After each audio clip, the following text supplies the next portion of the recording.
Hello, എല്ലാവർക്കും നമസ്കാരം. ഇന്ന് നമുക്കൊരു മുട്ടക്കുറുമ നോക്കാം. ഞാൻ അടുപ്പിൽ വെച്ചിട്ട് നമുക്ക് 2 സ്പൂൺ വെളിച്ചെണ്ണ ഒഴിച്ച് കൊടുക്കാം. ഇനി നമുക്ക് ഇഞ്ചി വെളുത്തുള്ളി ചെറുതായിട്ട് അരിഞ്ഞത് ഇട്ട് കൊടുക്കാം. 2 മീഡിയം സവാള കൊത്തി അരിഞ്ഞത് ഇട്ട് കൊടുക്കാം. നന്നായി ഒന്ന് വഴറ്റി കൊടുക്കാം. ഒരു 5 പച്ചമുളക് കീറിയത് ഇട്ട് കൊടുക്കാം. കറിവേപ്പില ഇട്ട് കൊടുക്കാം. ഇനി 2 മീഡിയം തക്കാളിപ്പഴം അരിഞ്ഞിട്ട് കൊടുക്കാം. നന്നായി ഇളക്കിയിട്ടൊന്ന് അടച്ച് വയ്ക്കാം 5 മിനിറ്റ്. ഇപ്പം നല്ലപോലെ ഒന്ന് തക്കാളിപ്പഴവും സവാളയും പച്ചമുളകും ഒന്ന് വെന്ത് കിട്ടിയിട്ടുണ്ട്. ഇനി നമുക്ക് മസാല ചേർത്ത് കൊടുക്കാം. ഇതിൽ ഞാൻ മുളക് പൊടി ചേർക്കുന്നില്ല.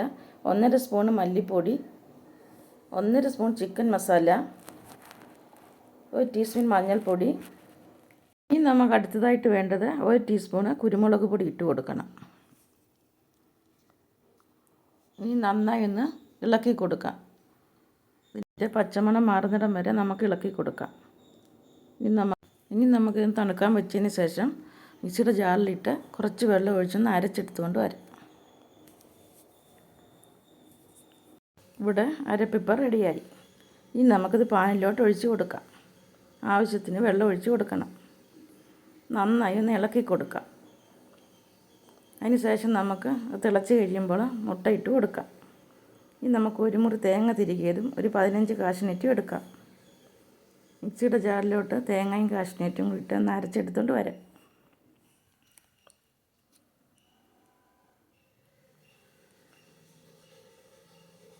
ഇനി നമുക്ക് അരച്ച തേങ്ങ നമുക്ക് മുട്ടക്കറിയിലോട്ട് ഒഴിച്ച് കൊടുക്കാം. നന്നായി ഒന്ന് ഇളക്കി കൊടുക്കാം. ഇനി ഈ മുട്ടക്കുറുമ നമുക്കൊന്ന് താളിച്ചെടുക്കണം. ചെറുള്ളിയും വറ്റൽമുളകും കറിവേപ്പിലയും എല്ലാം കൂടി ഇട്ട് നന്നായി ഒന്ന് താളിച്ച് കൊടുക്കാം. അപ്പം അടിപൊളി മുട്ടക്കുറുമ റെഡി ആയിട്ടുണ്ട്.